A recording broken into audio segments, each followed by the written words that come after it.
जय जगन्नाथ सूर्य Nireshwar YouTube channel को आपण मानकु स्वागत। जहार रणहुंकार ब्रिटिश मानक हृस्पंदन बढ़ी जाउथिला, जहांक संग्रामी जीवन एबे भी कोटी ओडियांक प्राण रे स्मृति भावे परिचित। इटार जवाब दिए पथर रे देवा पाई सदा तत्पर थिले से हेउछंती ओडिया वीर सुभाष चंद्र बोस, जी कि नेताजी नाम सारा भारत रे परिचित। प्राचीन भारतर योग्यतम नेता भावे सारा भारतीय मानस पटरे प्रतिध्वनित हेउथिबा सेई ओडिया लड़ुआ पुओ सुभाष चंद्र बोस आविर्भाव होइथिले 1897 मसीहा जानुआरी मास 23 तारिख रे कटकर ओडिया बजार। विश्वर विस्मय विद्रोही संग्रामी नेता सुभाष चंद्र बोसकर माँ थिले प्रभावती देवी और बापा थिले जानकीनाथ बोस। माता प्रभावती देवी थिले रामकृष्ण परमहंसक परम शिष्या, जहांक धर्म परायणता प्रभाव पकाइथिला सुभाष चंद्र बोस को जीवन उपरे। पश्चिम बंग 24 प्रगणा जिल्लार सर्वश्रेष्ठ आईनज्ञ जानकीनाथ बोस को 14 गोटी संतान संतति मध्यरु से थिले नवम संतान, जी निजर कर्म और साधना बल जड़े सुपरिचित आईनज्ञ पुत्र भावे निजर स्वतंत्र परिचिति सृष्टि करि परिथिले। से निजर शैक्षिक जीवन आरंभ करथिले 1902 मसीहा जानुआरी प्रोटेस्टांट यूरोपियन स्कूल रे। तापर से 1909 मसीहा रेवेन्सा कॉलेजिएट स्कूल रे प्रवेश करी 1913 मसीहा सगौरव सह द्वितीय स्थान अधिकार करी मैट्रिक पास करथिले।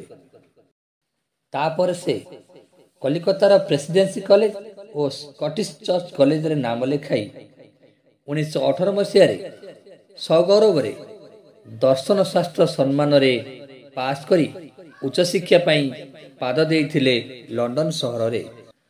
कर्म और साधना को जीवनर व्रत मन करी परिश्रमर फल सदृश 1920 मसीहा अनुष्ठित आईसीएस परीक्षा रे से चतुर्थ स्थान रखी उत्तीर्ण होइथिले।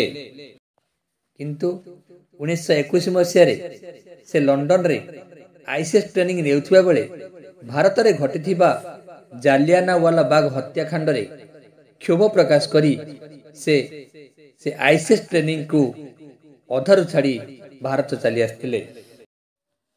सेही महान जननायकंकर राजनैतिक जीवन आरंभ हुए कॉलेज यूनियन रु।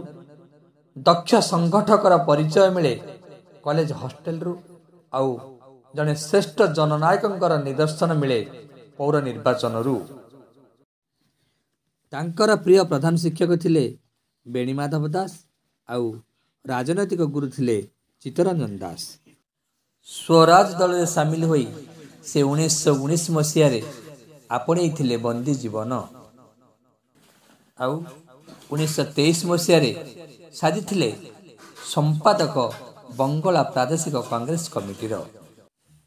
से इटाली गारिबल्डी और माजिनी द्वारा अनुप्राणित होई 1939 गठन करथिले फॉरवर्ड ब्लॉक।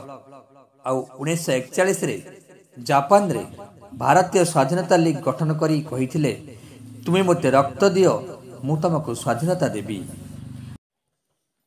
तापरे 1983 मसीहा अक्टोबर 21 तारिख रे सिंगापुर रे आजाद हिंद फौज गठन करी आह्वान देइथिले दिल्ली चलो, जहाकी निद हजाई देइथिला ब्रिटिश मानकर। सेही आजाद हिंद फौज अग्रसर होइथिला मणिपुर इम्फाल जाए।